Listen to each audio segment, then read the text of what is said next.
Ситуация с лесными пожарами в республике остается сложной. Всю минувшую ночь сотрудники МЧС Абхазии мониторили обстановку в местах возгорания в Гагарском и Ачамчирском районах.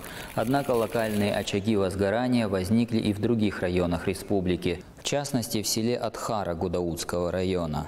Огонь там распространился стремительно, угрожая частным домовладениям. Однако усилиями сотрудников МЧС данная угроза была ликвидирована.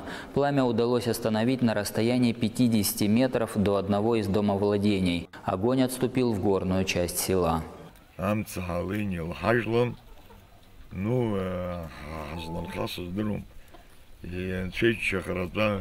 Телефон ханас МЧС ашкара дота мютыком дзык афр хавен начкунца ерымыз маруга я машина ларгылана я ухо шанз яц шанза абре хадгылана хайзыш бэпш хайныш бэги хамас ханхарабга хомрабга я хчейк бдэр я икдэр хабушит.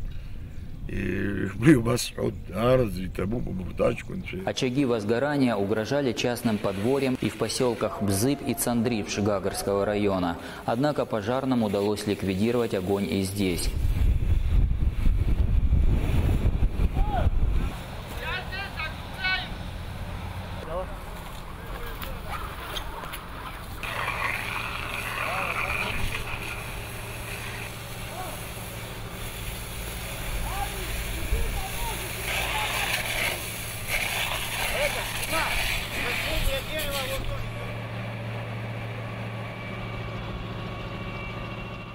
Сотрудники МЧС борются с лесными пожарами также в Ачамчирском и Галском районах. Вторые сутки продолжается тушение огня в окрестностях села Акапа Сухумского района.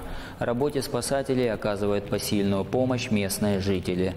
Основная причина пожаров, по словам руководства МЧС, человеческий фактор, что и привело в последние дни к резкому увеличению числа лесных пожаров.